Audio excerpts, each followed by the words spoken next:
Hey everyone, welcome back to my channel. So it's near end of the month, so I thought I'd do like a TBR kind of list video for July. So like I've said a million times before, I'm a mood reader, so I'm not gonna really know when we move forward to read like in a few days from now, much less the whole month. So this is really more of a TBR menu than a list. But let's go ahead and get started because there's a lot on this menu. First up is Battle of the Bookstores by Brody. It sounds cozy, it sounds fun. It's a book about books, what's not to love. I love that. So it seems like it's about obviously two bookstores that are competing with each other over something, probably a contest of some sort. And I'm assuming the people who own them or the managers fall in love. I'm expecting some banter, I'm expecting some competition, maybe some friendly, maybe not as friendly, I don't know. And then of course, I'm expecting some scenes in there where I'm kicking my feet giggling and also may or may not really make me want to work at a bookstore. But I've never read anything by this author, so I have almost no expectations going in, which is really fun. Next is Earl Crush by Alexandra Vasti. So I just recently read Manic Pixie Dream Earl and really loved everything about it, like the vibes and the historic setting and the dynamics of the characters being kind of modern, but still kind of in their own time period, like which was set in the Regency and everything. And this book seems to be kind of similar, so I'm pretty excited. This one also has a little more mystery intrigue. There's spies, there's mistaken identities. There's going to be a lot of fun stuff going on here, I think, so I'm pretty excited for this one. Next is The Only Purple House in Town by Aguirre. Is that her name? I've mentioned this one in a few videos before. I have read one of her other books, this one. I got this one as an ARC a while back and loved it. And when I was done with that book, I went ahead and got on my library's website and requested a bunch of other books from her. I just keep having to put this one on the back burner for some reason, like one reason or another. Usually other ARCs and stuff, or other library books and things like that, but I'm determined to read it this time. But it's about this woman who inherits a purple house, and she turns it into a boarding house, and the main male character is looking for a place to stay and also some family and community, and he finds that there. And I'm assuming they fall in love, and it's going to be amazing. There's also like a little bit of magical realism in here. I have read a little bit of the book already, so I'm already a little confused on some of the magical realism in here, but I've read enough to pique my interest, and I'm pretty excited for what's next. Next is Next of Kin by Bonam-Young.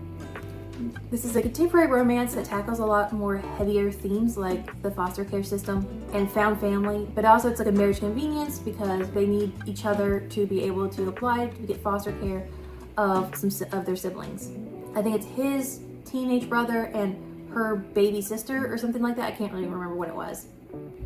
I'm pretty excited to be reading something that's a little more heavy and a little less fluffy because a lot of romances get really fluffy and it just kind of like, I don't know, has no stakes to it, I guess. I'm not really sure. So I'm really looking forward to something that has a little more real life issues. And also, I like anything where they try to do a marriage convenience in a modern setting. Just because I feel like it's a trope that's really hard to make work in a modern setting. I feel like that's something that really works more in fantasy or historical fiction maybe. But just because it's not usually something that comes up in our day-to-day lives. I've heard some really good things about this book. I've heard the chemistry between the main characters is pretty good. And I'm pretty excited. Speaking of being excited, I'm excited for Silver Elite by Dani Francis. I've heard so much about this book lately. It is all over BookTok. It's all over my recommended page on YouTube. It's everywhere, so I feel like I need to jump in on the bandwagon here. Despite seeing this everywhere, I really don't know much about it. I know this is a fantasy with a strong female lead, and I know that it's going to have some morally great characters in it, which I always love. I've not read anything from this author before. I'm excited to read something new, and I've heard that this one really goes into like power struggles and intrigue a little bit, and so it's not just about the romance, which I'm really excited to hear. Next is Much Ado About Hating You. This is like an enemies to lovers that is inspired by Shakespeare's Much Ado About Nothing, which of course had me sold to such an interesting premise, I think, a little different. From what I've heard about this, it sounds like it's gonna be like a nice, fun, laugh out loud read with a little bit of spice and a little bit of snarky banter between two main characters, so it sounds like it's gonna be a really good time. I'm really excited. So speaking of books based off other works, it's Rose in Chains by Soto.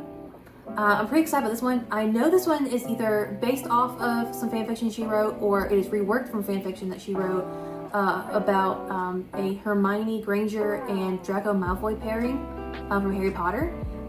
Pretty excited about that because I really was into the Raylo fanfiction rework books for a while, and I have been reading fanfiction a little bit about this pairing, so I'm pretty excited to actually read like a real published novel that kind of has the same vibes.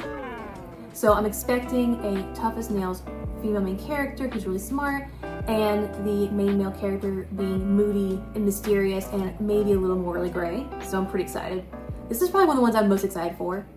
I actually have an arc of this, so I'm so excited to get started. Next is Metal Slinger by Rachel Schneider. I used to see this all over BookTok and BookTube and everything. I haven't seen this a whole lot recently, so I think some of the interest has died down in this one. However, my interest is not. I'm pretty excited about this one.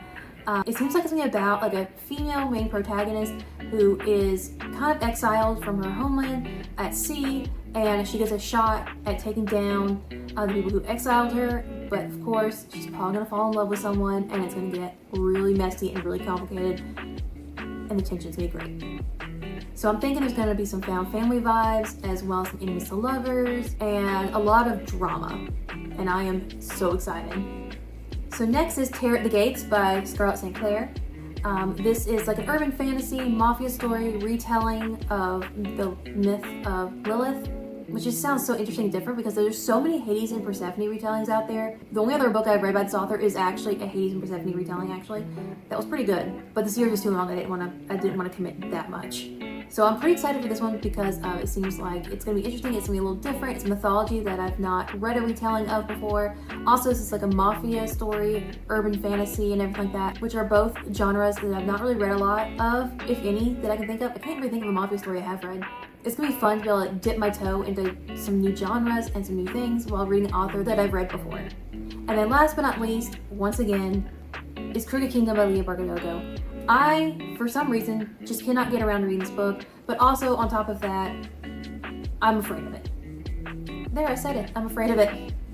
I love Six of Crows so much, I am terrified the second book is going to ruin it for me somehow. Because I've had that happen before, when I would read a book in the first 6 series, absolutely fall in love with it, 5-star read, love it, and then read the second book and it's just not as good. It just kind of, I don't know, ruins a little bit.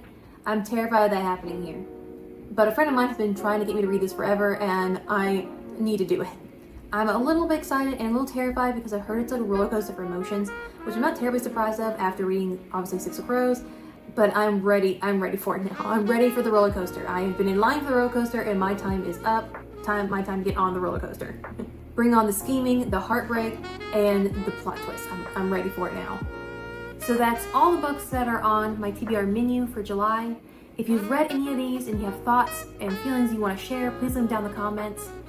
Same if you have any recommendations based off what you saw that I was interested in. Maybe you're like, oh, Shira likes this book. Maybe she also like this one.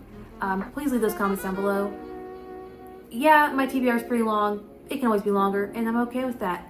I've accepted it. Anyway, if you like this video and you want to see more like it, please hit that subscribe button, like, comment, all that good stuff, and I'll see you in the next one. Bye!